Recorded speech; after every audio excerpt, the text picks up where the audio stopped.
We are going to start with the round table or the final debate. And now this time to, have like a general meeting and ask all the questions that we have for the last session and all the remaining questions you can have or ideas after these 2 days of presentations. Voy a pasar a español.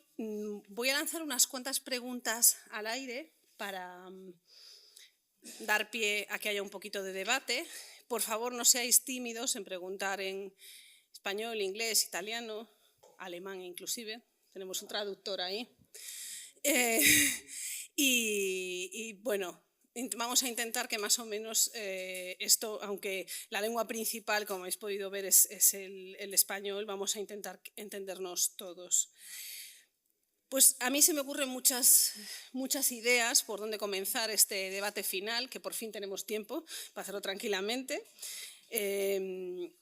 Por un lado, una de las preguntas que me han surgido es si se puede enseñar el connoisseurship, si se puede realmente transmitir eso y de qué manera, si hay una forma de formar el ojo, aparte de la formación individual que tiene cada uno, viendo obra de arte y viendo y volviendo a ver, consultando catálogos hasta el aburrimiento, ese tipo de cosas. ¿Cómo podríamos de alguna manera enseñarlo? Si se puede revertir esta decadencia de los estudios concentrados en el objeto artístico, si es que hay una decadencia real de esto, ¿qué podríamos hacer los que somos representantes de la universidad? Desde las universidades, ¿cómo podríamos revertir este proceso? Y desde los museos, por ejemplo, porque desde el mundo privado es diferente, es mucho más complicado influir en las nuevas generaciones, pero desde museos y desde universidad debería ser más sencillo. Al hilo de la relación con el mundo de la antigüedad clásica, me pregunto si la historia del arte puede aprender de la arqueología, que creo que sí, la respuesta es sí, desde mi punto de vista, pero si puede aprender de cómo la arqueología sí ha mantenido, o por lo menos esa es la percepción que yo tengo desde la perspectiva de la historia del arte, si puede aprender a recuperar ese foco en la obra de arte, si podemos valernos de nuestros colegas arqueólogos para volver a ese interés en la obra. También me surgen varios problemas, el problema del uso del estilo como única herramienta para discernir qué es estilo, cómo podemos hablar de estas obras de arte híbridas que vimos ayer por la tarde, cómo clasificarlas, si es que existe una forma más práctica o correcta de clasificación de estos productos artísticos de varias manos, de varias épocas, de esta vida de la obra de arte. Si podemos prescindir del uso de terminología, que sabemos que es limitante, como decíamos, el arte flamenco, o sea, si tiene sentido pedagógico o didáctico, pero limita nuestra percepción. Y en el último punto me gustaría volver sobre el asunto de la ciencia, cómo apoyarnos en la parte científica, en los restauradores, en todos todo este tipo de nuevas tecnologías y no tan nuevas que conocemos, pero que como historiadores del arte en la mayor parte de los casos yo hablo desde el total desconocimiento, porque para mí resulta algo casi mágico cuando uno ve esos usos técnicos, hasta qué punto podemos apoyarnos en la ciencia, si llega a condicionar nuestra labor, porque esta visión de que si lo dice una máquina siempre es mejor que si lo dice una persona, y hasta qué punto la dependencia o la tendencia, por lo menos en los últimos años, lo dice la ciencia y entonces es cierto, si eso nos crea el problema de ya no poner en tela de juicio el resultado de un estudio técnico. O sea, lo que hablamos de que necesitamos, en último término, siempre una persona que analice esos datos un humano, en el caso de la inteligencia artificial, porque tenemos los datos, pero pues eso no explica la razón de ser de las cosas. Necesitamos algo más, un paso más.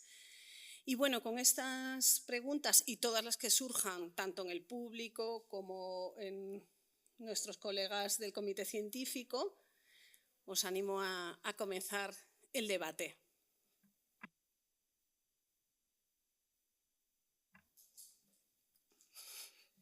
¿Empiezo yo? Venga. Lanzo a ver qué opináis. Voy con la primera que plantea Pilar.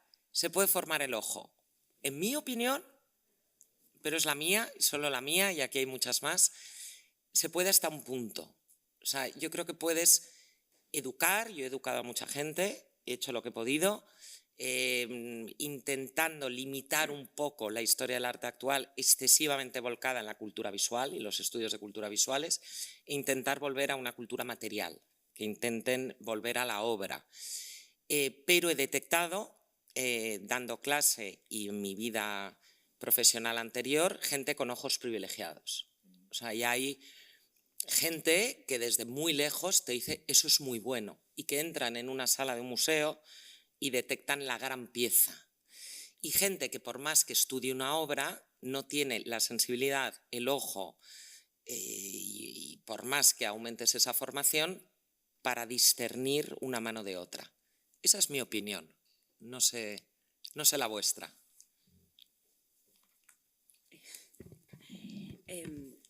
Estoy completamente de acuerdo en el que todo se puede enseñar y todo se puede educar. Quizá a lo mejor lo vemos mucho más fácil cuando si llevamos en vez del ojo al oído. Todos que somos capaces de identificar cuando una melodía está fuera de tono. Pues esto es exactamente lo mismo con lo que nos toca a nosotros como historiadores del arte. Enseñar a las nuevas generaciones cuando una obra está fuera de tono. No está ni dentro del esquema de escuela al que se supone que debería estar, no está dentro del artista que se puede señalar, y estoy completamente de acuerdo con lo que ha dicho Amaya. Pero eso nos pasa en todas las cosas.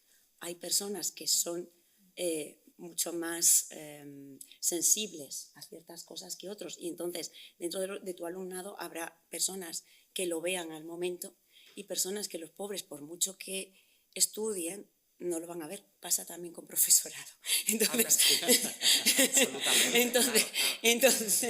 Entonces, claro, se te quedan mirando de ¿y eso cómo lo sabes? ¿Sabes? Entonces, aunque yo le esté dando las claves y yo le esté diciendo, mira, es por esto y tal, siempre van a ver, bueno, porque tú lo digas. Y a mí una de las cosas que, y además ha salido también aquí, es la dependencia que de repente, como, claro, es que no se dan cuenta que nuestra disciplina es una disciplina científica. Entonces, como tal, nosotros, cuando estamos dando una opinión, hay un bagaje, una experiencia, y no lo decimos porque sí. Esperar que la sociedad está demandando la prueba científica, primero hay que decir qué es científico, porque nosotros lo somos. Entonces, nosotros a la sociedad estamos ya abordando y estamos dando esa opinión. Ocurre, o sea, podemos llevarlo, a mí me gustan mucho las comparaciones porque creo que la gente lo ve muy bien. Ocurre con la medicina. ¿Cuántos médicos dan un diagnóstico con todas las pruebas científicas, técnicas de laboratorio y demás? A una persona usted tiene tal. Le dan una medicación y el pobre no mejora. X tiempo va a otro médico y resulta que con las mismas pruebas y demás... Otra opinión. Pero acierta. Entonces, es decir, si dentro de la medicina se ve como algo normal, ¿por qué dentro de la historia del arte están siempre pidiendo que seamos infalibles? Porque es un poco lo que hablaba el ponente de esta mañana, ¿no?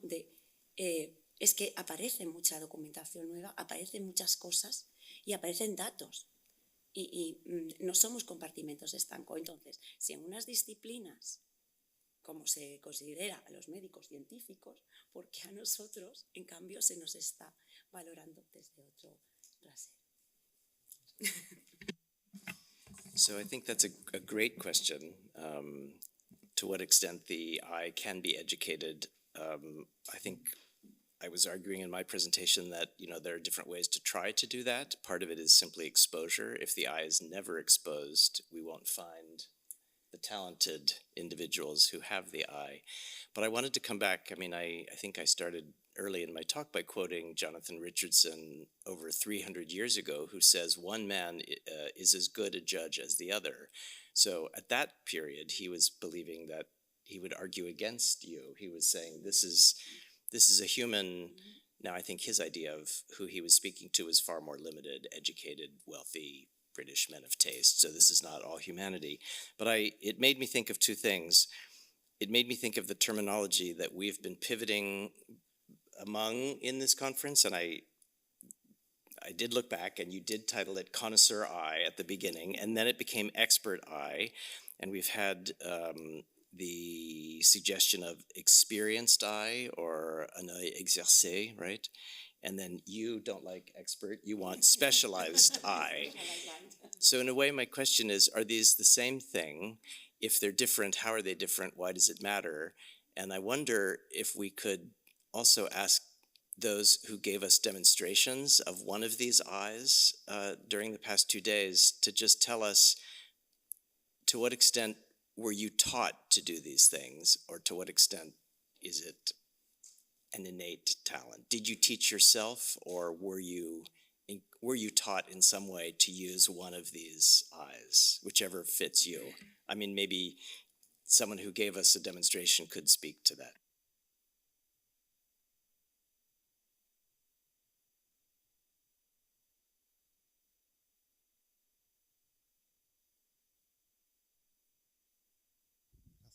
No sé si tengo que poner de pie. ¿Está apagado? No, ¿está encendido? Sí, ahora sí. Me lo tenía que acercar más. Vaya preguntas, Pilar. Esto da para otro congreso. Es que es imposible responder a todas antes de la comida. En mi caso particular, yo me enseñé a mí mismo. De hecho, no descubrí que tenía un ojo para la pintura especial hasta que me lo dijeron, porque para mí era totalmente normal. Dices, pero ¿no ves que esto es así, que no funciona, o que es de esta manera, o que esto no es este artista o este otro? Y entonces ya aparecía el arte de magia y el truco, porque la otra persona no lo veía. Pero lo que ha dicho Ana es muy interesante, porque Franciscus Junius, escritor flamenco, precisamente en el siglo XVII, hablando de este tema, decía, y esta idea de que la pintura se entiende o no se entiende, si es buena o no es buena, es como cuando uno escucha una interpretación musical y ve que hay una nota que no está en su sitio y no es capaz de explicar por qué esa nota no está en su sitio. No hace falta tener formación musical o decir debería ser un mi bemol o un fa sostenido, pero el oído capta que ahí hay algo que no funciona. Y con el ojo ocurre lo mismo. En mi caso, aprendí viendo muchísima pintura, claro. Desde niño pues me encantaba dibujar y pintar y luego no pedía más que ir a museos y a más museos y tener libros de arte y al final el ojo se te va haciendo, y lo hablaba ayer también con un compañero. Dice, igual que muchas veces pones la radio, escuchas la primera nota de una canción y ya sabes qué canción es, no tienes que escucharla entera. Cuando entras en una sala de un museo y ves algo de lejos, dices, esto me suena a esto, vamos a verlo de cerca y a ver lo que es. Y efectivamente creo que se puede enseñar sin ningún inconveniente, pero hay distintas sensibilidades y distintas inteligencias. No todos los que van al conservatorio acaban de solistas, tocando con la Filarmónica de Viena. Pero la vida es así, ni todos los que estudian medicina acaban siendo cirujanos cardiovasculares, afortunadamente. Entonces, sí. Pero sí que es verdad que creo también que hay un cierto desprestigio de la disciplina, que está obsesionada con parecer absolutamente científica cuando ya lo es. Nosotros recopilamos datos y establecemos hipótesis que después se comprueban en el futuro. Es como si dijéramos que Galileo no fue científico porque se equivocó en algunas de sus valoraciones. Pues es que es exactamente lo mismo. Pero la situación es compleja, como bien sabemos, en la universidad y en los distintos ministerios también, y tenemos mucho que hacer.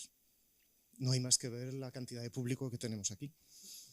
Es decir, este debería ser un tema candente que debería interesar a museos, a conservadores, a gente del ministerio, y estamos pues, los ponentes y algún interesado más.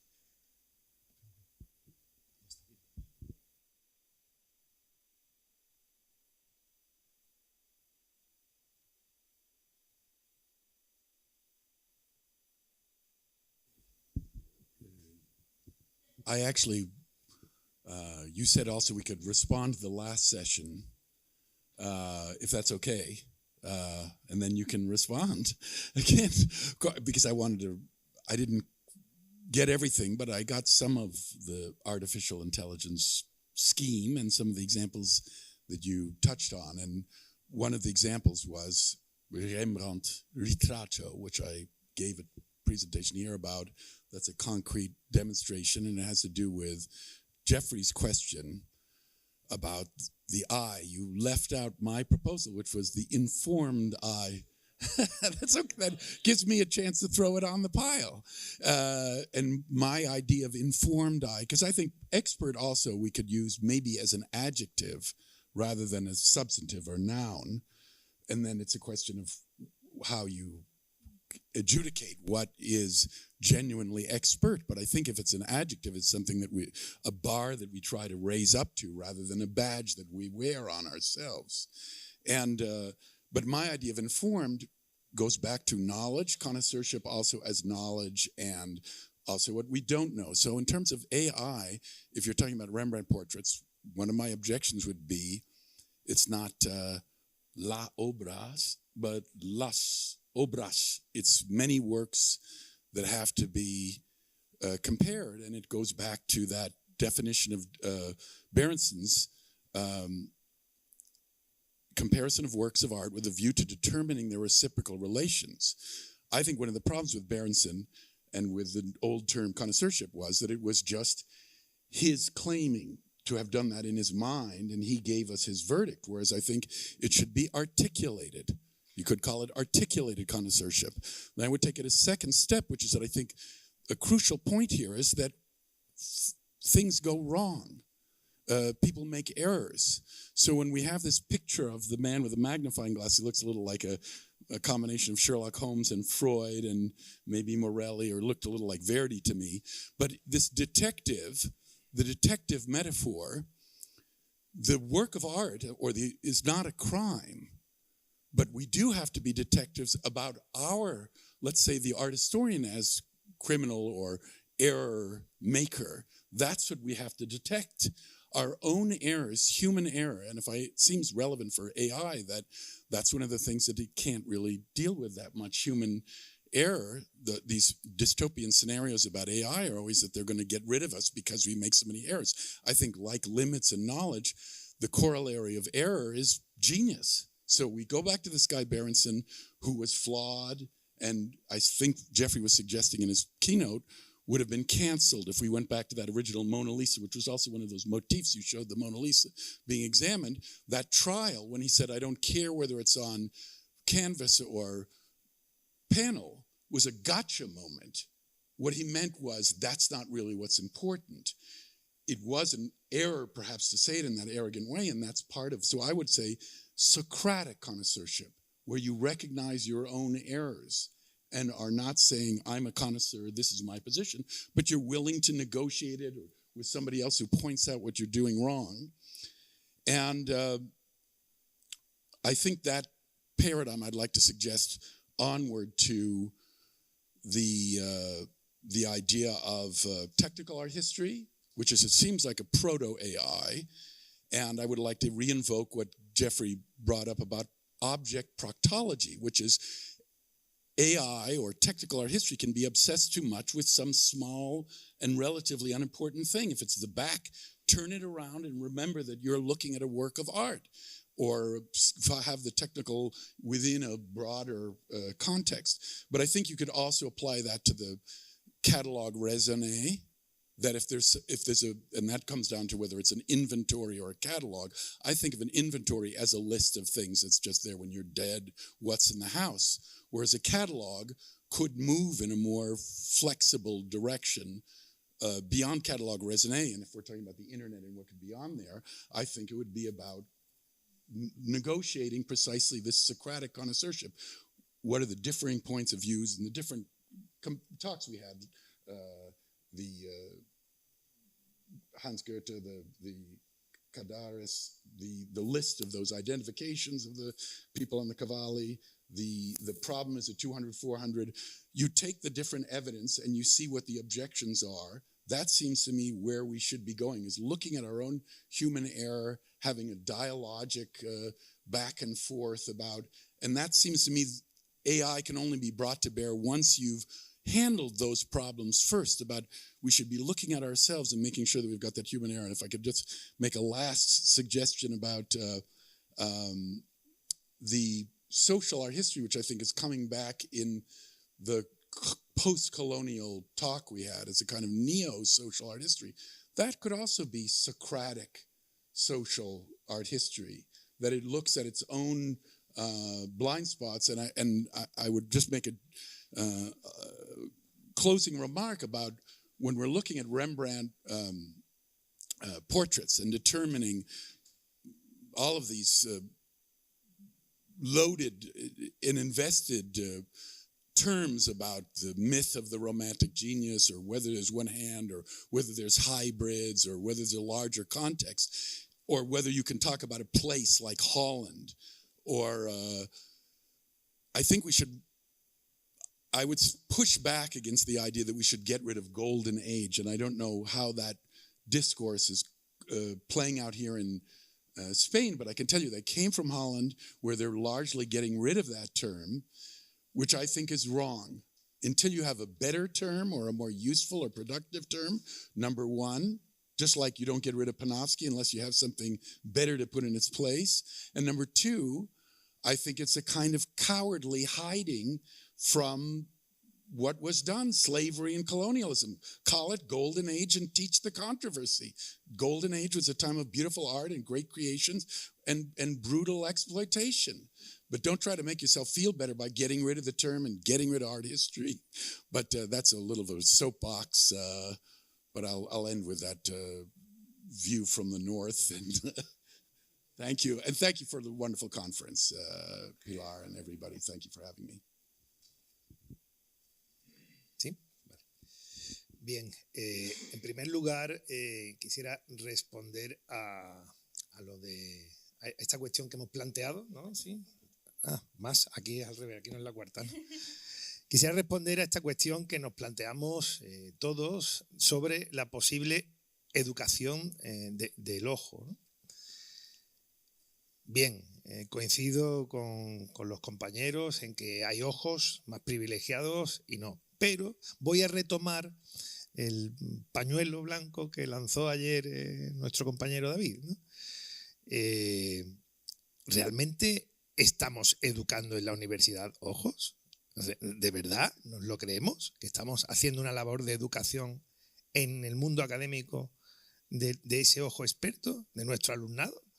Estamos dando un temario muy básico, hoy día más básico que hace años, que supera en poco lo que se imparte en el bachillerato, y por supuesto de los profesores que estamos aquí o que se dedican, gente que nos dedicamos aquí a la docencia, compañeros, ¿cuántos tienen la posibilidad de llevarse a museos o a exposiciones a sus alumnos? Es más, como he tenido casos, miren la diferencia, por ejemplo, de educar. Cuando yo doy clases en el aula de experiencia en la Universidad de Mayores en Sevilla, convoco visitas, porque allí se puede, y a las 7 de la mañana está todo el mundo donde sea, no falla ni uno. Pero ni uno.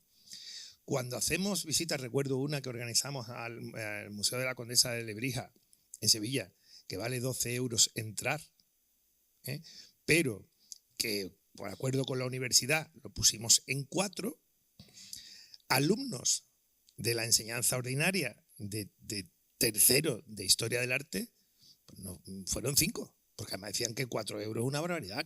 Todo esto lo dice gente que lleva un móvil de 1.500 euros en la mano y que teóricamente van a dedicarse a la historia del arte. Bien, ese tipo de reflexiones deberíamos hacerlas desde el mundo académico, de sí, enseñar el ojo. Bien decía el compañero que se ha educado el ojo solo. Claro, creo que como todos los de aquí, no hemos tenido nunca la ocasión de tener un profesor, al menos dentro del ámbito educativo, ¿no? Otra cosa es fuera, que diga, ven, tú quieres, tú vales, voy a aportarte lo que yo sé y lo que creo que puede servirte. No, eso no existe hoy en nuestra enseñanza universitaria, por desgracia. Por tanto, hablamos de esa extinción del ojo experto. Claro, evidente. Más aún cuando después no hay más salidas que la del propio regocijo personal, o la de dedicarse profesionalmente a la tasación o peritación de una forma todavía muy precaria en España, muy precaria. Y sobre todo porque, hablamos antes, la responsabilidad de dilucidar el precio de una obra es que es muy fácil. Yo estoy mucho más relajado cuando estudio obras de vecinos, de amigos, de colecciones de alguien, pero bueno, en las que no se detecta una obra que tú digas, aquí puede haber un tesoro. Ahí vas más cómodo.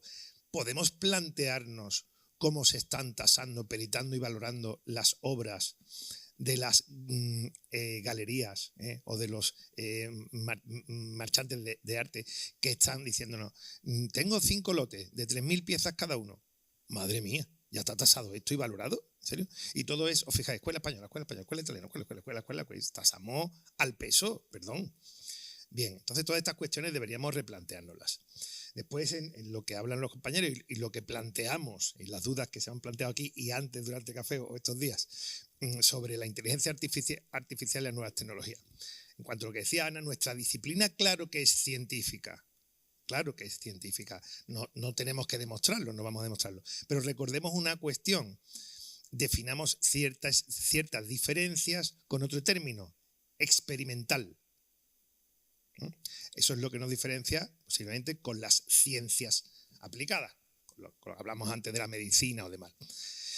También recordemos una cuestión, que no caigamos en la excusa fácil. Cuando hacemos un diagnóstico con este médico imaginario que hablamos antes, tengo todas las pruebas, tengo el resultado y te digo que tienes tal. No. Posiblemente el médico pueda errar a lo mejor en el nombre de la enfermedad, si está muy clara, o en las causas. Pero si hace una analítica le dice que tiene el hierro por los suelos, tiene el hierro por los suelos. Eso es indiscutible, no nos olvidemos. Y cuando el diagnóstico es, aquí una serie de células que con un carácter tal, oncología, tal y cual, perdón, la palabra es la dura, pero es la palabra. No podemos decir, se ha equivocado. No, a lo mejor nos equivocamos cuando decimos, a usted le quedan 8 meses o le quedan 24. O después dejamos zonas para el milagro. Pero, ojo con esto, tampoco tengamos miedo, de verdad, que es que nuestra interpretación, la interpretación humana y la del científico de la historia del arte en estos casos, siempre va a ser imprescindible. Recordemos, hablamos de la educación del ojo, pero ¿por qué no hablamos de la educación de la IA? Educamos igualmente, ahí sí que la educamos. De hecho, hay un propósito de educación, cuestión que no tenemos con nuestros alumnos. Hay un propósito de educación. Voy a enseñarle a este alumno, que además no me cuesta, no ríe, no padece, no se da de baja, no me falta clase, un ordenador. Vamos a meterle información, siempre información de calidad, fiel, claro, porque no podemos, si queremos conseguir un resultado, cuando hablamos de Rembrandt, metemos autorías de Rembrandt certificadas, o por lo menos por todos aceptadas. No nos engañemos, la máquina puede ver cosas que nosotros no podemos ver, y eso es indiscutible. La sensibilidad, o como bien decía el compañero, cuando yo entiendo que aquí algo no cuadra, ¿eso me lo va a dar la máquina? No, las nuevas tecnologías no. Nosotros no tengamos miedo, lo único que estamos haciendo es incorporar muchos más datos. Oye, que ya lo quería Morelli, lo quería Berenson, lo quería, o sea, si tenemos más herramientas, podré emitir un juicio más fiel. Bueno, pues eso es lo que nos aportan las nuevas tecnologías y la inteligencia artificial. Pero mañana, no sé, los medium de arte, habrá un medium de arte, no sé, que podremos comunicarnos. Oye, pues resulta que por física cuántica puedo hablar con Caravaggio. Pues no, le haremos unas preguntitas, ¿no? Es decir, no reneguemos de eso y usémosla de verdad como una herramienta, simplemente como una herramienta. Sobre todo cuando no nos olvidemos que ese ojo experto tiene que nacer, entre otras cosas, fruto no solo de la experiencia y del estudio, sino de viajes por medio mundo, de la visita por 100.000 museos y de 1.000 colecciones que ni siquiera muchas veces están a nuestro alcance. Y hoy lo tenemos más. Es como si renunciásemos a la visión pues, de museos, a la visita virtual en Internet. Claro, si no puedo ir, no me puedo pagar San Petersburgo, pues lo veo por ahí. Ahora, ahí no me puedo poner a hablar de la pincelada, demasiado que tengo fotos. El Prado hace un trabajo magnífico en eso cuando me da unas imágenes de alta definición, que es verdad que muchas veces puedo detectar la pincelada. Pero reconozcamos dónde están esos criterios. Que eso de, los expertos te pueden educar a base de fotografía. Y te puedo dar 3, 4 museos, pero no te voy a llevar. Venga, no, esta semana estamos en Uffizi. Ah, bien, mira, Hermitage. Ya quisiéramos todos ese viaje de 19, ¿no? Pero, en fin, eso es lo que no tenemos. Por tanto, en conclusión, ojo a lo que estamos haciendo para educar ojos, nunca mejor dicho, en expertos en la universidad, en el mundo académico.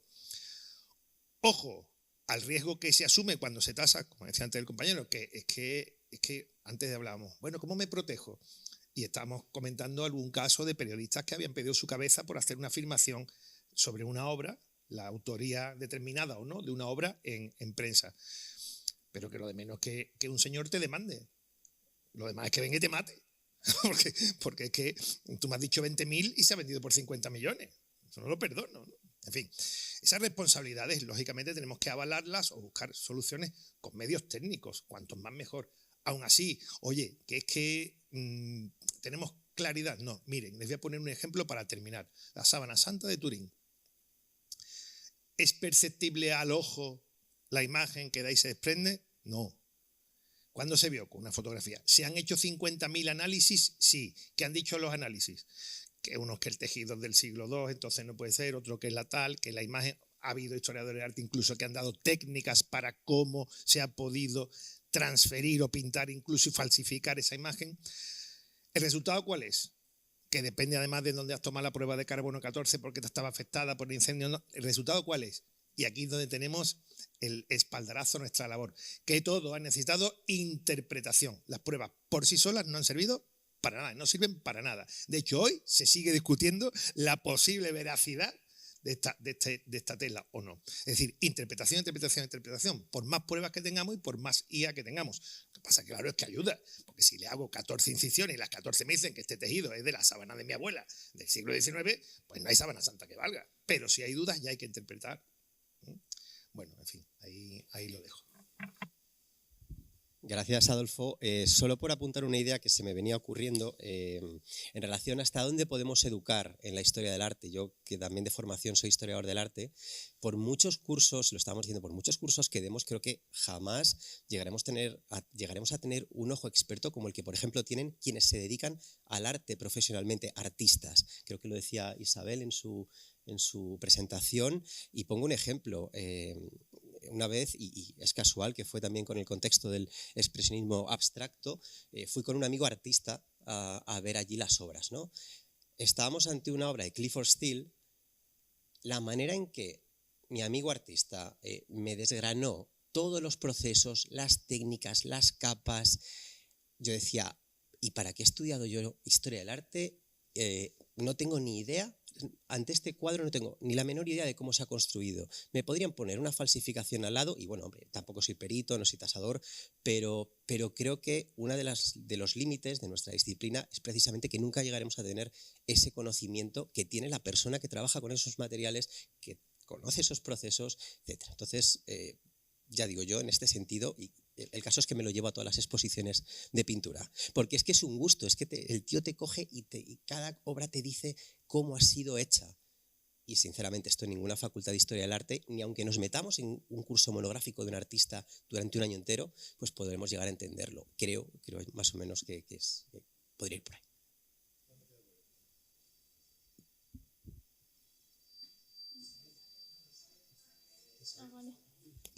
Yo soy muy escueta porque vuelvo a la metáfora que me ha encantado, Ana, de la medicina. Y es que me parece que es sublime, porque claro, hay médicos generalistas que son los médicos de familia. Formemos en la universidad, ¿no?, esos historiadores del arte generalistas, porque no da tiempo a más, y después hagamos un MIR, porque ese médico de familia sabe a qué especialidad te tiene que dirigir. Entonces, ¿por qué no? ¿no?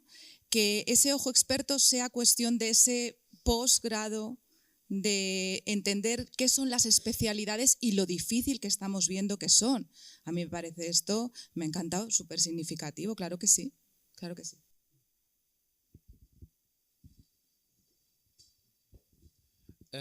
Coming back to your question, I would like to shed some light from the position of an archaeologist.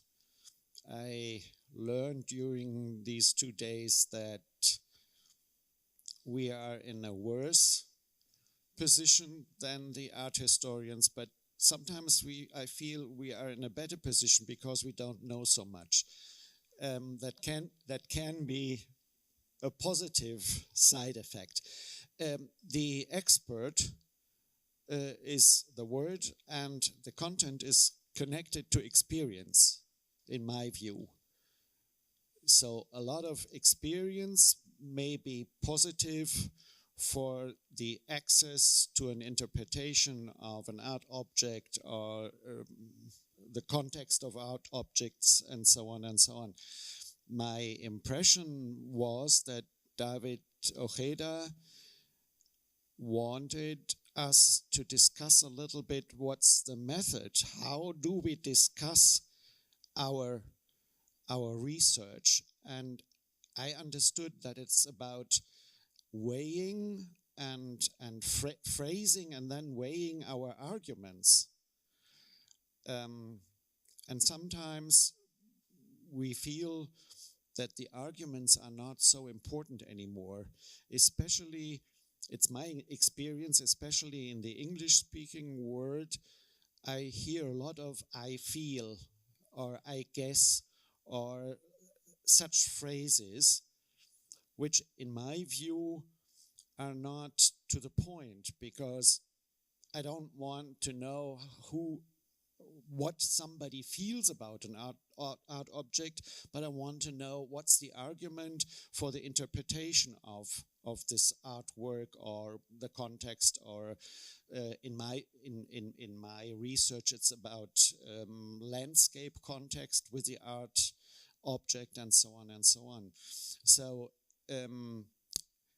it's really phrasing the argument and then weighing arguments which have been published or talked about and so on. And yeah, we have limits, of course.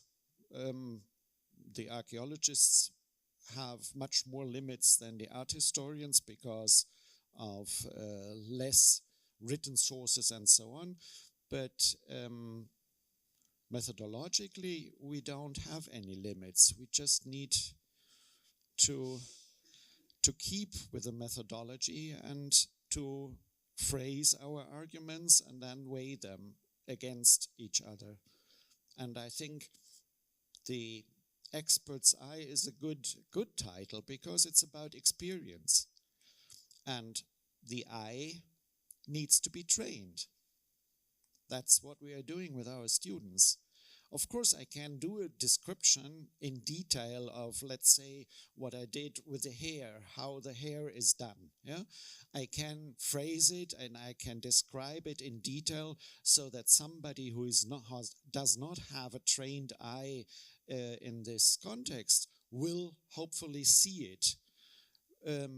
But usually we train our students to do this, and sometimes they have the experience, they just look quickly and say, okay, this hair which we see for 2 days now, this is typically Trojanic, but the way how it's made, it's early Hadrianic, so it's sub-Trojanic, and so on and so on. That's the expert's eye, but I can describe it for somebody who does not know with a clear description, and that's the eye. I think that would be my hope for our future discipline. But it's just a hope, I know.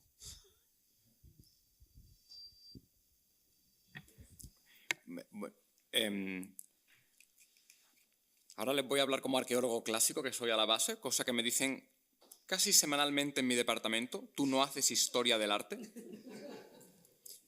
Sí, es un trauma que acumulo, pero bueno, no pasa nada, os lo perdonaré. No penséis que todos los arqueólogos clásicos tienen el problema de la metodología tan clara como la puede tener el señor Goethe. Eso no funciona así. El problema en la arqueología, por lo menos, y creo que sí es algo que, por lo que yo he visto en historia del arte, se hace menos, o se hace muy parecido, es lo que él ha dicho de yo siento, mi ojo me dice y detrás no hay ningún método. Eso es, en nuestro caso, en arqueología clásica, el 90%. Él lo ha visto ahora en las reuniones de escultura romana en Hispania. Los expertos que han ido lo dicen, mi ojo me dice que esta estatua es Claudia. Axón, ok. El problema de eso es que, aunque hay gente que propone que se haga un método para estudiar ese tipo de cosas, pues no se sigue.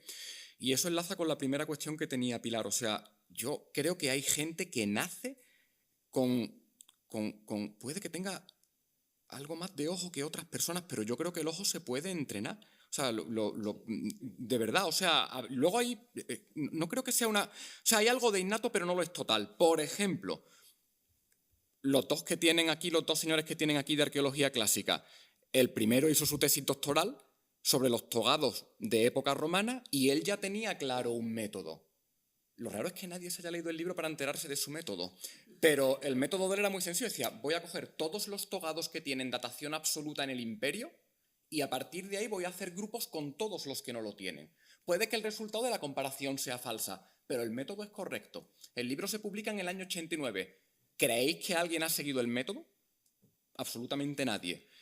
Con él pasa una cosa muy parecida. Él hace su tesis doctoral en el año 2004, corazas militares de tipo helenístico. Una de las primeras cosas que él hace cuando empieza su tesis doctoral es que establece un sistema clasificatorio en función de los tipos de coraza, que si hago butrinto, que si hago helenístico, y a partir de ahí empieza a clasificar. No es una cosa que se haya mirado mucho, de hecho creo que soy el único que ha citado esa parte de su libro.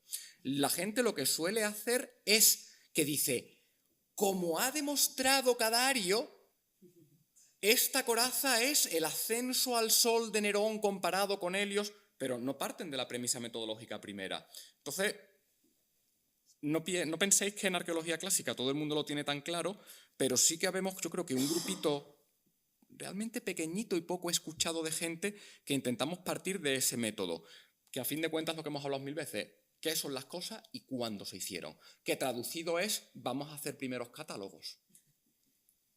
En España se ha cogido la costumbre, y ya con esto termino, lo juro que no me gusta hablar mucho, me da palo, se ha cogido la costumbre en arte clásico de que nosotros estamos ya a un nivel tal de superioridad científica e intelectual que hemos decidido que nos vamos a interrogar acerca de la hermenéutica del cuarto pliegue del manto de Trajano en las estatuas de tipo Diomedes. Y el ojo del experto le dice que ese cuarto pliegue está indicando la divinización de Trajano.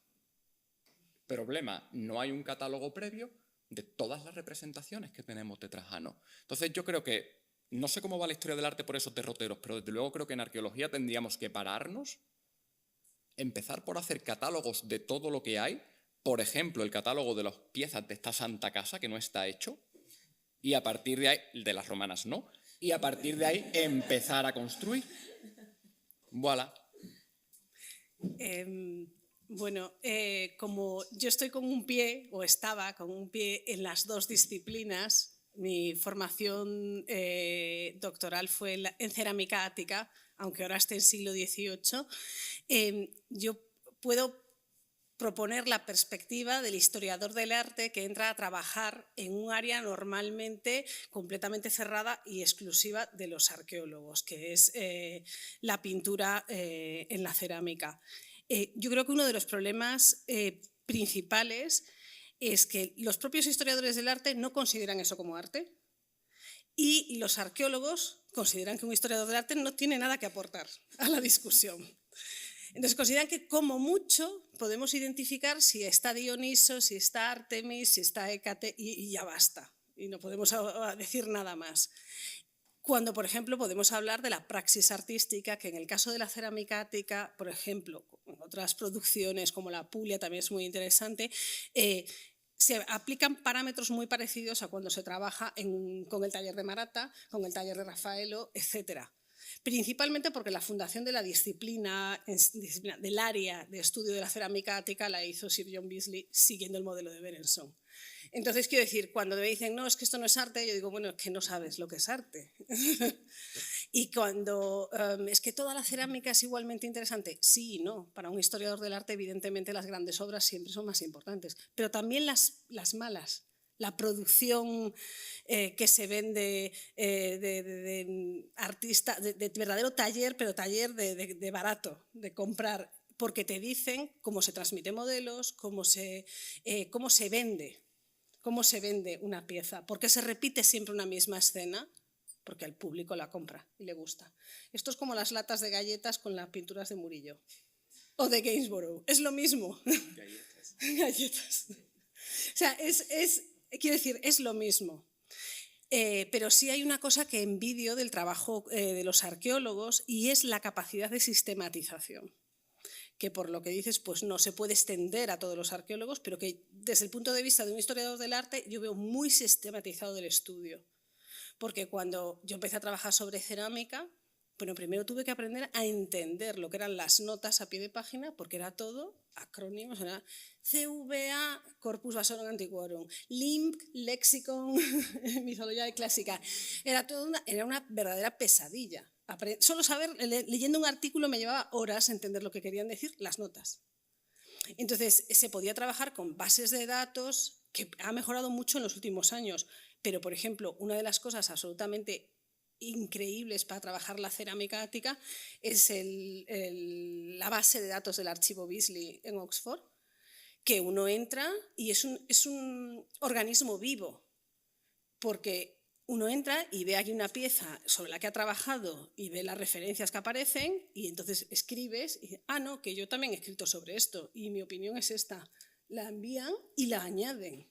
O sea, para mí eso es una cosa que yo no veo tan clara dentro de lo que es la disciplina de la historia del arte, y por eso sí creo que podemos aprender mucho de esa parte de la arqueología y que podremos colaborar mucho. Nosotros colaboramos. Muchísimo.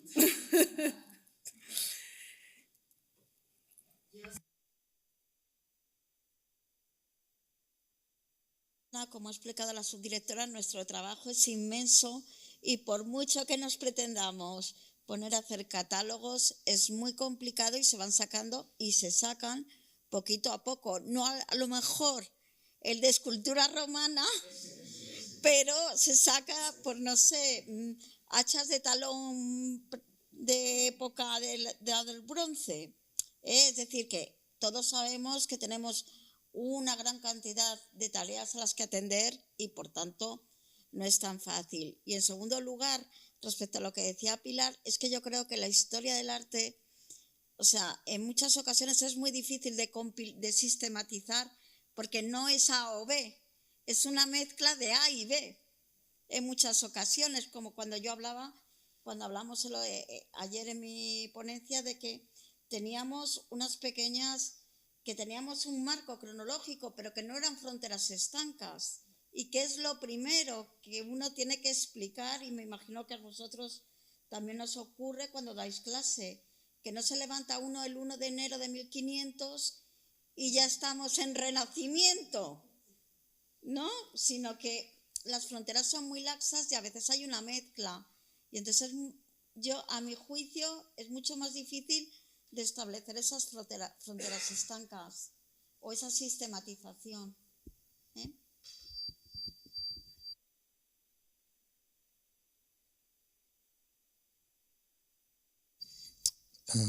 Gracias. Yo quería puntualizar, a comentar algunas cosas.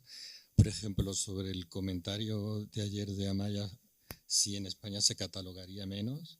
Quizá es el hecho que creo que es particular a España, que la formación de historia del arte y arqueología están separadas. En el resto de Europa se forman juntos, por lo menos en un periodo. Es el caso en Bélgica y en Francia, por lo menos. Después, la catalogación, muchas veces somos demasiado severos con los catálogos y los inventarios. Si, por ejemplo, una atribución nos dice Renacimiento, Rubens, a lo mejor no es Rubens, pero ya nos está diciendo Flandes, nos está diciendo siglo XVII. A veces esas apelaciones más antiguas no querían decir exactamente una atribución concreta, sino una orientativa. Después, this I'm going to continue it in English. I totally agree with the metaphor of the detective work proposed by Benjamin, and I think we have to keep an eye that the eye gives you even not a clue, or it gives you intuition. It's not a fact. It's not even a clue. It's for you yourself as a researcher a way to go, and then you have to go for other proofs. You can never give what you see as an argument. You can describe, as we have said, but it's always something very subjective. So it's something that we have to use as a tool, but it's not a proof. And also I wanted to say, what was?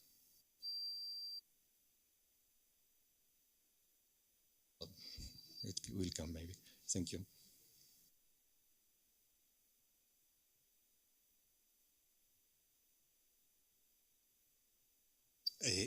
Gracias por escucharme. Quisiera aportar mi punto de vista porque me parece que yo debo ser de los pocos, es porque no veo a ningún colega. Yo soy galerista y coleccionista también. Entonces, como no reconozco aquí, pues a lo mejor es un punto de vista distinto. En cuanto a lo de si se nace o se hace el experto, yo creo, puedo dar fe que es las dos cosas. Desde luego mi padre, que era coleccionista, hizo, modestia aparte, una de las mejores colecciones privadas en España. De la nada se nace. Y yo tengo la ilusión, la esperanza de que se pueda uno formar, porque no sé, eso no lo habré heredado, el buen ojo. Y luego llamar un poquito la atención a algo que han dicho algunos en cuanto a los estudiantes. El mercado del arte clásico, que es a los historiadores del arte al que les debe competir e interesar, está catatónico, muerto. Van a peritar nada, cero patatero, porque no vale nada. O sea, siento decírselo, descubrírselo a la universidad, a los museos. Por eso me gustaría hacer un llamamiento a remar en la misma dirección, es decir, porque normalmente a los anticuarios, a los coleccionistas se nos ve desde el punto de vista de la universidad y de los museos con cierto recelo. O sea, me siento un poquito víctima de miradas condescendientes, con el enemigo. No lo soy, al contrario.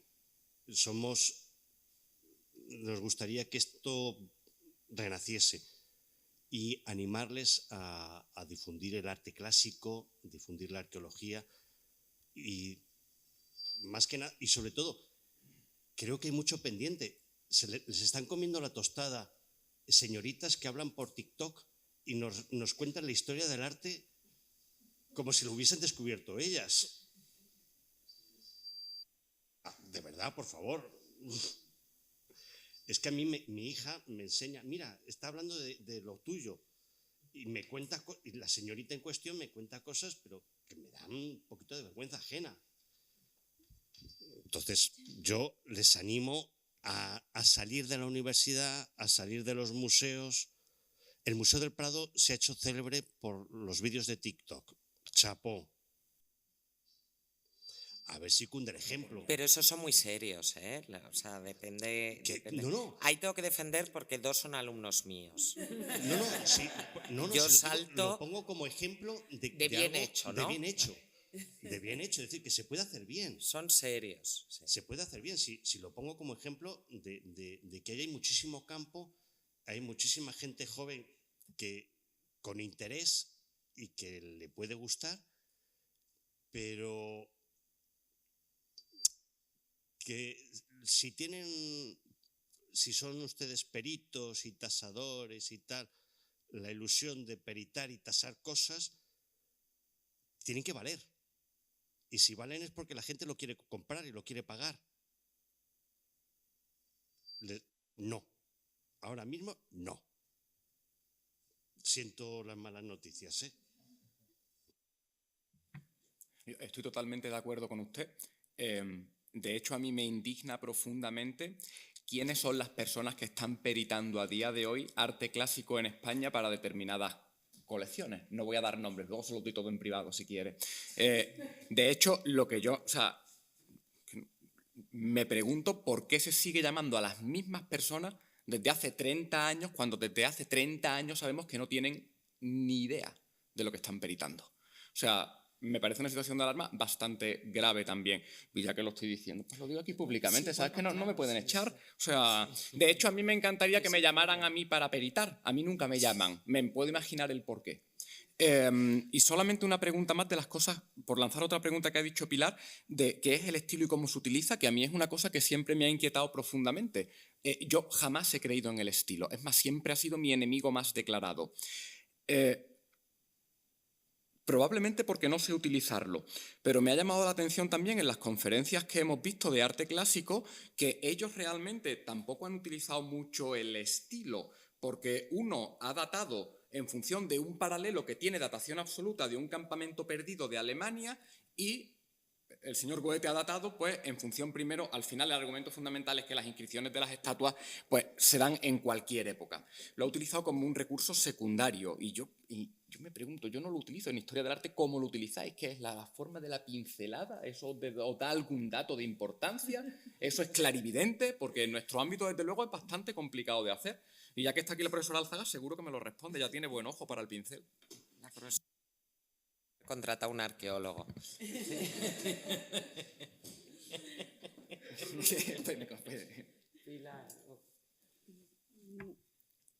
Yo no sabría, quiero decir, yo creo que cuando hablamos de estilos, hablamos un poco de compartimentos estanco que nos permiten ordenar las cosas. Entonces yo creo que eso es una cosa que procuro decirle a los estudiantes cuando tengo la oportunidad, de que nosotros necesitamos colocar las cosas en un espacio y en un tiempo concreto para luego poder trabajar. Eso no significa, pues lo que decía, que uno se levanta un día siendo renacentista cuando el día anterior era medieval, ni muchísimo menos, pero que es una forma de organizar en el espacio y en el tiempo que con todas sus limitaciones, lo siento mucho, pero no podemos renunciar a ellas, porque entonces es el caos. Y luego, o si vamos a renunciar, que por favor alguien me ponga un ejemplo de cómo quiere clasificar. Porque a mí a veces me resulta risible las discusiones sobre la terminología. Por ejemplo, en el siglo XVIII, la primera mitad del XVIII es la discusión de siempre. Late Baroque, Barroquetto, Barroco tardío, pre-rococó, pre-neoclásico, clasicismo barroquizante. Ya, ¿qué más da? O sea, realmente, no sé si es tan importante eso, como digo, arte del siglo XVIII. Que va a haber algo de 1802 que se corresponda con los presupuestos artísticos del 1790, seguro. O sea, quiero decir, yo creo que es un instrumento para ordenar en el caos y con un montón de limitaciones, pero necesario. I'm glad we're talking about style because I just was looking over the call for papers and unless I'm missing it, I think it doesn't appear as a word, but I think many of us instantly went there because expertise, connoisseur, these are absolutely parallel. And we've heard a number of very skeptical judgments on style as a classification, as a way to understand the past. And I would just say, I personally agree with that very much. And I've never agreed with it more than now when I'm teaching a course that's around a style. And I realize that this is a very silly and stupid way to organize history. But I would defend it as a tool of the expert eye, because whether or not we end up classifying things in that stupid way, I still think that the great historians of style, Riegel or Wolflin, we don't have to agree with their periodizations, but the language, if we're talking about how to teach the eye, I still use Wolflin in teaching. Not that I believe in his categories, but he models a way to match language to what we see and to show you a method.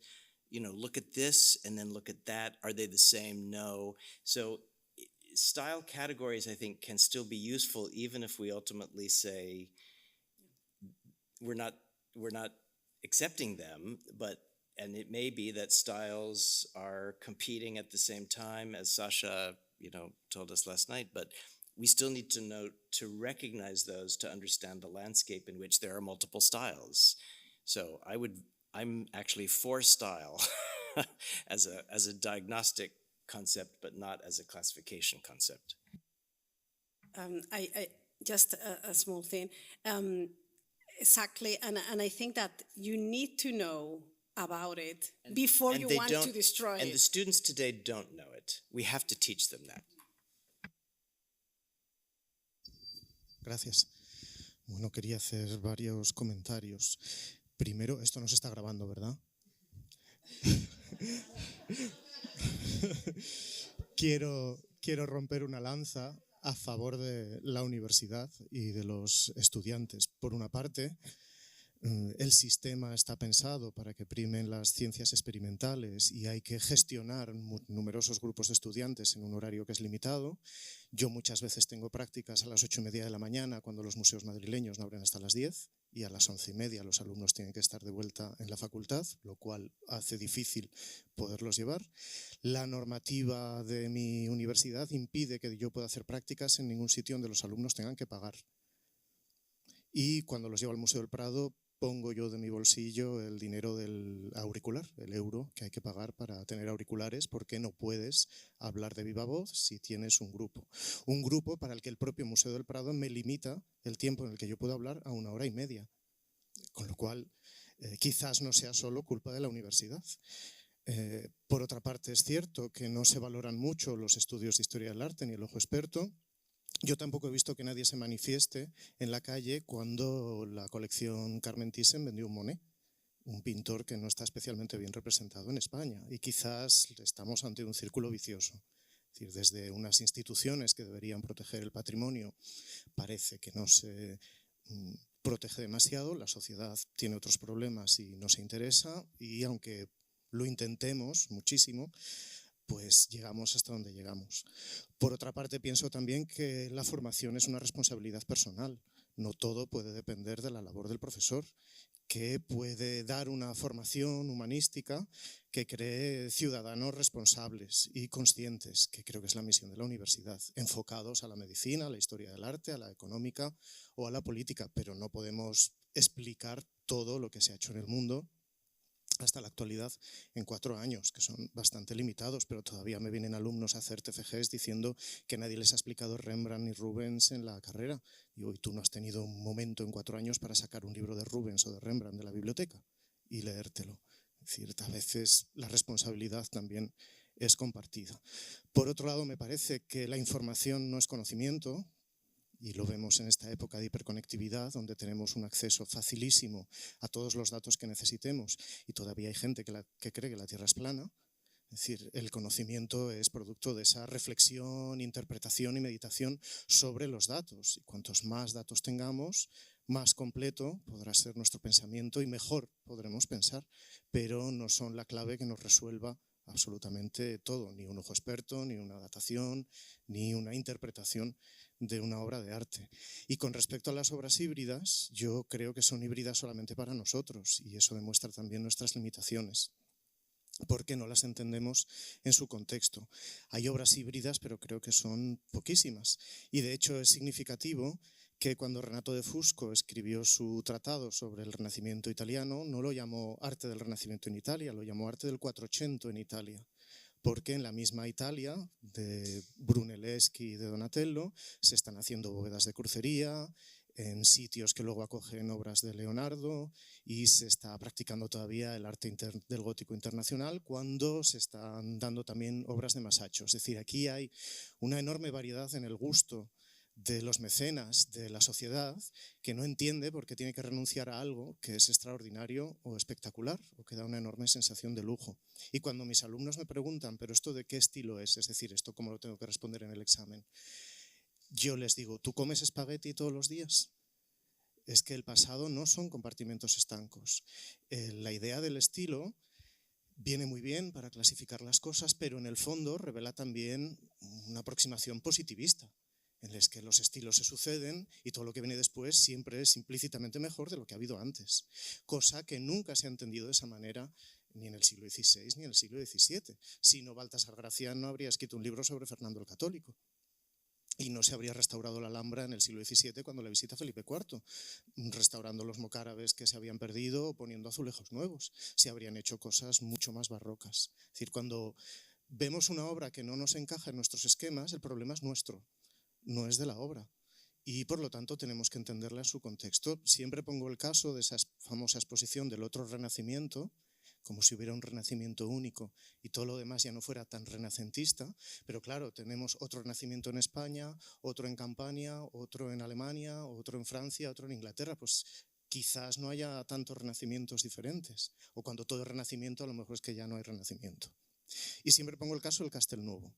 El mismo rey, Alfonso V, está encargando un arco de triunfo a la manera clásica, a los Laurana, y está encargando la sala de Baroni con una bóveda gótica, a Guillem Sagrera. Y es el mismo comitente, que es un humanista y tiene una biblioteca extraordinaria. Y nunca nadie se ha planteado que Alfonso V no sea un paradigma de soberano renacentista. Y sin embargo está encargando obras que en los libros de historia del arte aparecen en compartimentos diferenciados y estancos. Y una es mucho más antigua, porque tiene bóvedas de crucería, y la otra es mucho más moderna, porque incluye decoración al romano. Pero haber realizado una cúpula en esa sala de Dei Baroni habría supuesto incrementar la anchura de los muros muchísimo, porque no se podría haber sostenido con esa anchura de los muros del siglo XIII. Mientras que una bóveda de crucería sí permite utilizar unos muros más ligeros como sostén. De hecho, el propio Guillem Sagrera deja un óculo abierto donde debería estar la clave de la bóveda, haciendo una imitación del Panteón. Es decir, que ellos también tienen ojos y también entienden lo que es la antigüedad clásica y cómo se puede hacer un homenaje de distinta manera. Pero cuando la forma es lo único que nos guía, nos equivocamos de extremo a extremo. Y en ese sentido, hablar de estilos de manera general para mí puede tener cierta utilidad, sobre todo cuando se explica a un alumno que necesita esa orientación, pero cuando se hace historia del arte profesional, creo que nos los deberíamos cuestionar muy seriamente. Miguel, solo una cosa. Nada, fantástico lo que has dicho. Simplemente te quería hacer una puntualización. Al llegar a esta conclusión de las bóvedas, ¿has tenido que estudiar arquitectura? Porque parece que el historiador del arte necesita ser haber cogido los pinceles y ponerte a hacer una obra de arte para poder trabajar con datos y con obras. En cambio, tú lo has explicado muy bien, de una forma muy didáctica, y entiendo que no has hecho arquitectura. No, pero me he tenido que leer el Tratado de Simón Ruiz con los textos de Rodrigo Gil de Ontañón, donde explica qué ventajas tienen las bóvedas de crucería y por qué son más económicas que las bóvedas al romano y plantean menos problemas de estabilidad. El historiador del arte tiene que ser lo que pedía Vitruvio. Hay que saber de clima, hay que saber de materiales, hay que saber de técnicas, efectivamente, hay que saber de todo. Pero no por ello tú te vas a ir a pie de obra a decirle al Señor cómo tiene que tallar la Bueno, piedra. dame tiempo. Te veo. That is exactly what I forgot to say before, is that we don't have to be architects, painter, and artists. We have to remember that science is a collective work, and we have to be founded in the work of others and talk with architects, read architects, painters, and why not to go to the painters' workshops and to the buildings constructions. But we have to because what also I tried to explain yesterday, cataloging, to catalog, you go to search for information out of the objects. And also we have to do it out of the discipline. Yes, in fact, I think that art history is a discipline that you started at the university, but as you told very well, you need the experience, and that's something that you get with the time. And the new generations wants the things now and right now. And for that reason, the new generations and the most of the people wants when talk about the experienced eye or the connoisseur's eye as a formulas that you apply and you know everything, and that is impossible. It's that you has taught. Do you need to know a lot of things about other kind of fields to get the complex idea that you are working on? For that reason, it's so important, the science debate, as Benjamin before pointed out, that sometimes, okay, this is my hypothesis, they are my conclusions, and I open to the other people to debate about it. And that's the point that I think that we face on with the commercial, the auctions and the merchants, because they want that we have the last word. That is impossible. And the other thing that I would like to point out is that I'm an art historian, but I'm not a tasador. How do you say in English? Tasador? Praiser. A praiser. I think that that is from the auction houses, not from us. I can give you the idea of that painting is become for one workshop or another painting, but I don't know the price in the merchant. That's something that I don't know.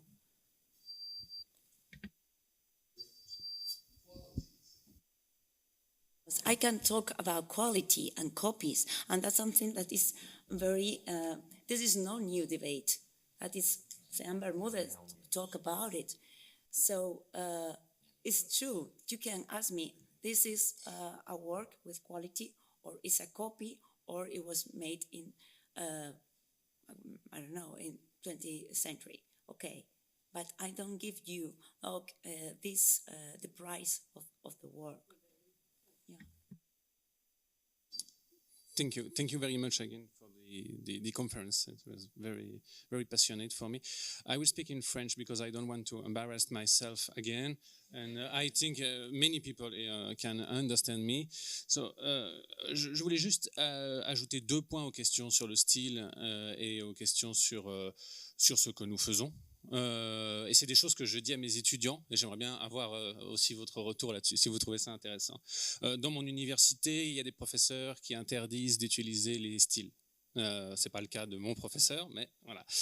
Donc on a des étudiants qui viennent nous dire je croyais qu'on n'avait pas le droit de dire néoclassicisme, de dire Ars Nova. C'est très difficile pour nous parce qu'au contraire on essaye de leur transmettre les clés de base pour entrer dans ces styles, parce que sinon on a des œuvres isolées, difficiles à appréhender pour des étudiants.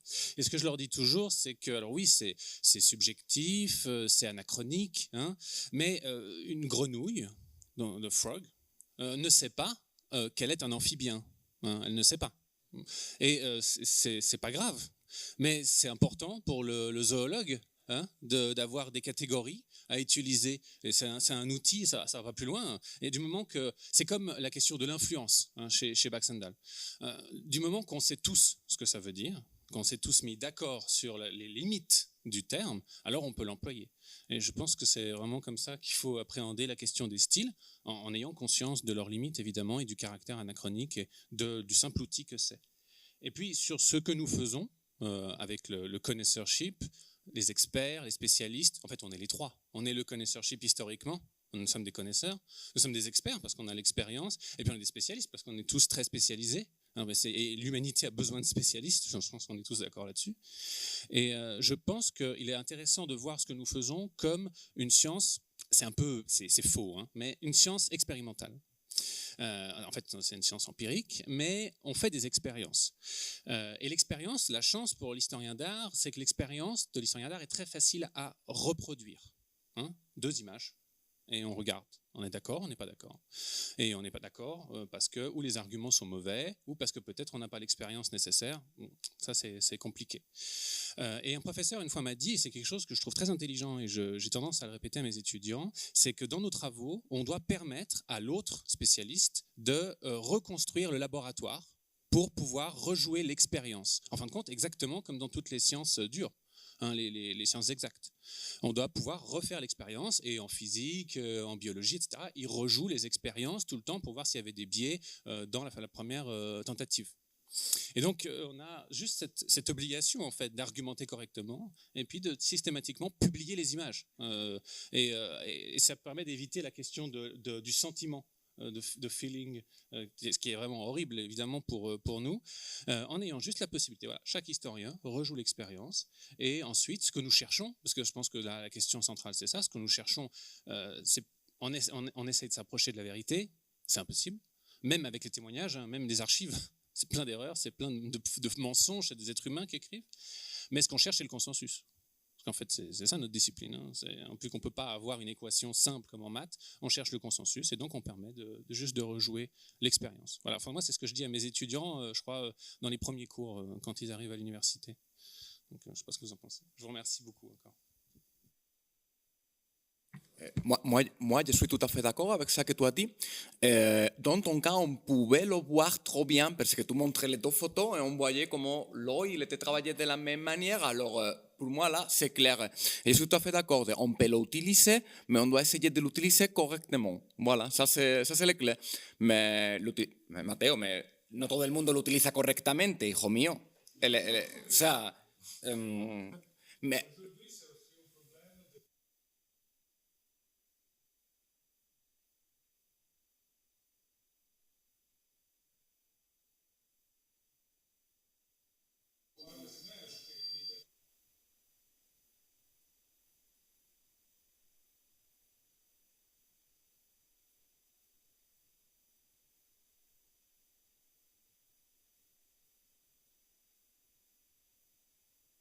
Ce n'était pas possible montrer notre laboratoire. C'était vraiment difficile parce que nous devons valoriser notre patrimoine, et il faut payer pour chaque image, et il faut faire beaucoup de bureaucratie aussi avec la superintendenza pour pouvoir publier les images, et ce n'est pas facile à faire cette chose. E continuo in italiano che forse è meglio per tornare a un problema che noi vediamo, diciamo, anche che io vedo da archeologo italiano.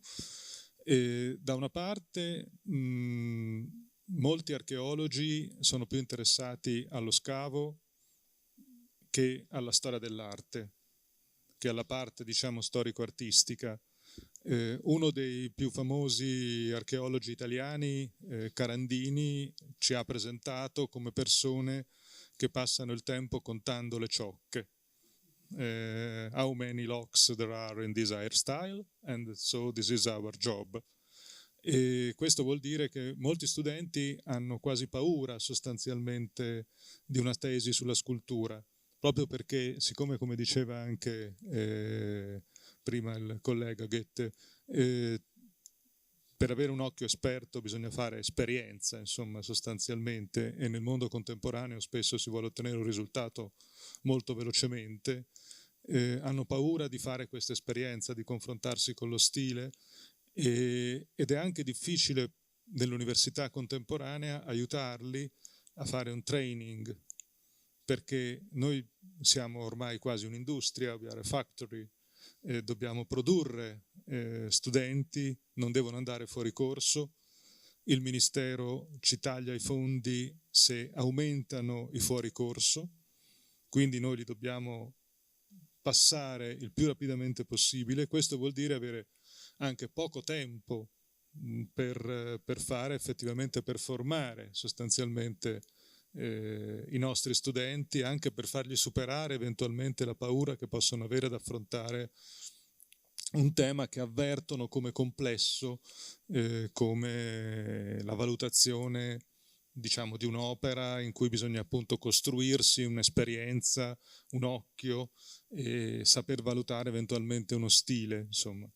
Poi chiaramente lo stile resta in parte soggettivo, ma può essere, diciamo, oggetto di una, sì, esatto, di un'esperienza chiara, insomma, come ci ha dimostrato benissimo lui o come ci ha dimostrato anche il lavoro sulle statue dell'Esquilino, in cui i confronti erano molto chiari sostanzialmente.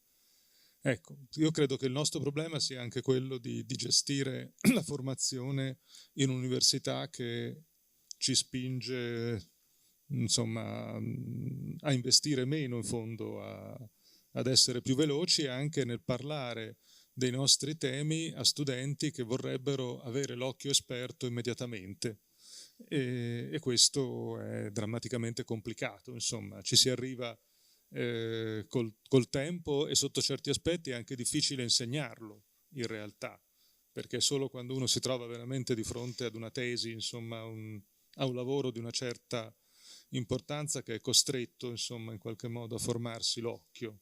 Ecco, quindi anche questo è un altro, è quindi qualcosa che si conquista anche con il tempo. Quindi grazie comunque di averci fatto riflettere, insomma, su questo tema in questa conferenza. Grazie.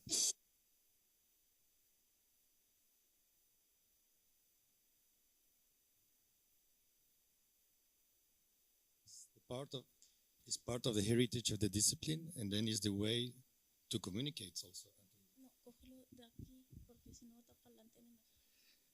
It's also a way for us to communicate with each other and to be understood. So with all the limits, it's like maybe it would be more practical to speak in Esperanto, but we have our languages. So maybe it's not the perfect language, but we have it and we all know it, and it's a common territory to exchange, knowing all the limits.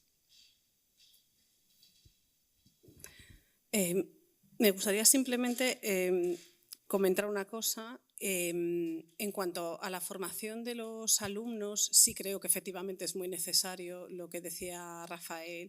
Creo que es importante, además, hacerles entender que yo no soy muy partidaria de decirlo de que somos científicos, yo me considero humanista, no científica, pero entiendo lo que queréis decir. Es que la ciencia no tiene es la idea de la verdad única, pero es que la ciencia es ensayo y error siempre. Y entonces yo creo que ahora se ha instaurado esta idea de que es que lo dice la ciencia, entonces todos tenemos que bajar la cerviz porque lo ha dicho la ciencia. Pues la ciencia se ha equivocado y la medicina es otro gran ejemplo. Y pues antes te sangraban para curarte y ahora ya no.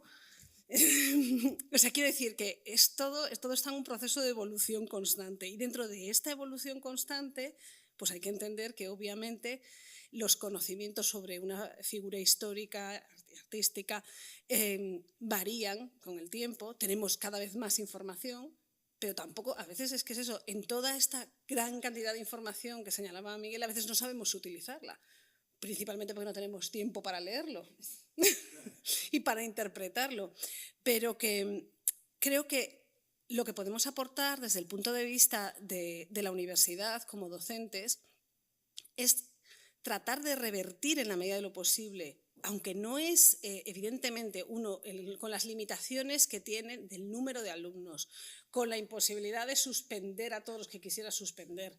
Nosotros empezamos a crearnos una horrible fama en la UNED. Creo que hay espacio para, por ejemplo, ya no digo los alumnos de primer curso, segundo curso, pero los alumnos del último año de carrera, que tienen que hacer el trabajo de fin de grado. Bueno, pues a lo mejor deberíamos concentrarnos en que ahí fuesen capaces de saber hacer una ficha técnica, que no es tan difícil. No sé, o que en los TFMs se les enseñe a hacer un catálogo. David y yo dirigimos una tesis ahora mismo sobre la figura de Hécate en la cerámica ática. Lo primero que le hemos dicho, haz un catálogo.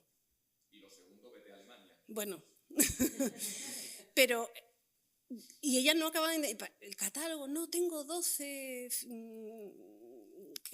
figuras negras. ¿Cómo 12? Es imposible que tengas 12. Tienes que tener muchísimas más. O sea, ya solo el hecho de hacer el catálogo es un trabajo en sí.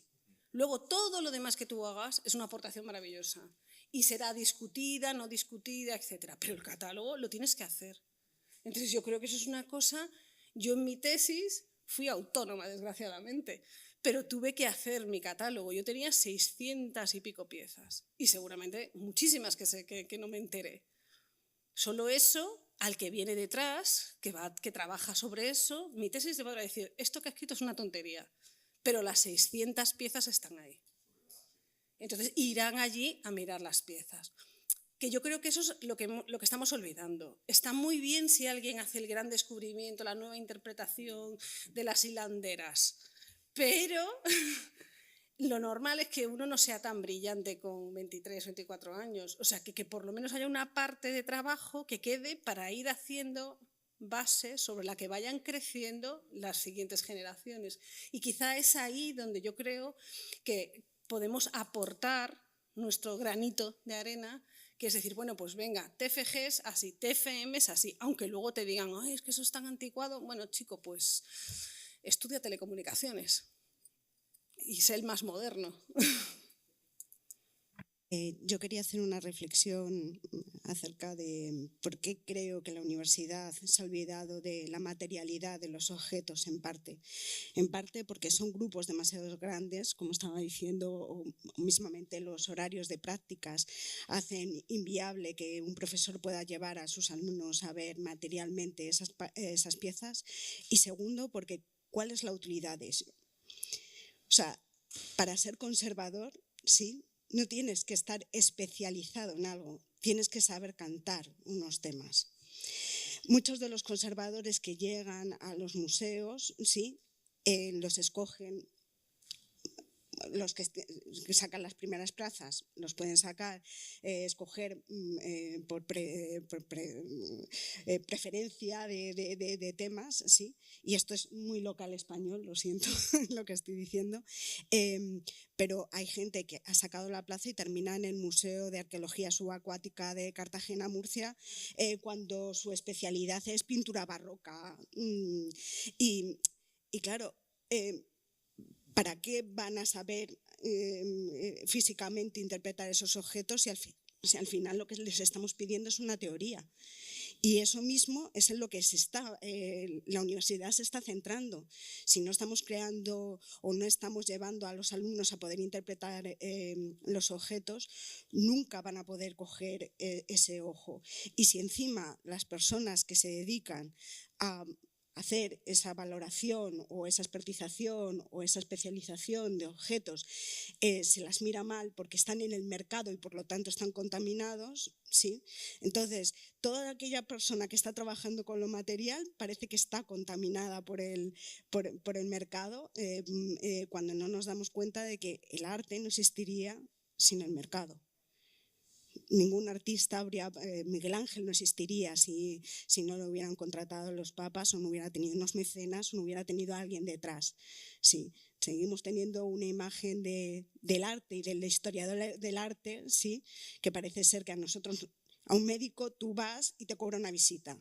Un historiador del arte te tiene que dar una idea o te tiene que dar su visión de lo que gratis, porque lo nuestro, debe ser que lo sabe hacer cualquiera y no es algo en lo que tú has invertido 30 o 35 años de tu vida, ¿sí? Viendo, estudiando y leyendo.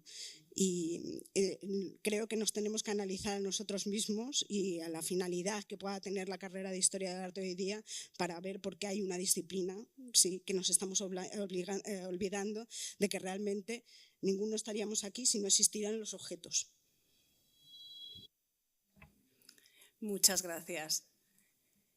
Bueno, creo que si nadie tiene nada más que añadir, con esta nota final de que estaría bien hacer autocrítica, pero al mismo tiempo ser capaces de ver que nuestro tiempo también vale dinero. Creo que podríamos cerrar esta conferencia. Bueno, quiero agradecer a todos, desde luego todos los participantes y el comité científico por su compromiso para que esto saliese así de bien. y al Museo Arqueológico Nacional porque nos ha acogido muy bien. Estamos acostumbrados a la pobreza de la universidad y esta sala y estos medios son extraordinarios y hemos estado muy cómodos, nos hemos sentido muy bien y nos gustará repetir esto en el futuro. Y por supuesto a todos los que nos han escuchado desde aquí, que bueno, a mí me ha sorprendido que aún ha habido gente, yo no me quejo, Miguel, me parece que ha habido público, y los que nos han escuchado desde casa, y espero, tengo la esperanza firme, porque soy una optimista natural, de que de aquí puede salir algo más y de que por lo menos nos haga reflexionar a todos sobre nuestro trabajo, cómo lo hacemos y que ahora que cada uno vuelve a la rutina diaria de la docencia o del trabajo en los museos, la expertización, la tasación, etcétera, tenga ocasión también de tener en cuenta lo que hemos hablado en estos 2 días aquí y a lo mejor poco a poco ir sembrando algo que pues recogerán las siguientes generaciones. Yo soy más optimista que el profesor Ojeda en ese punto de vista. Creo que hay esperanza. Muchas gracias a todos.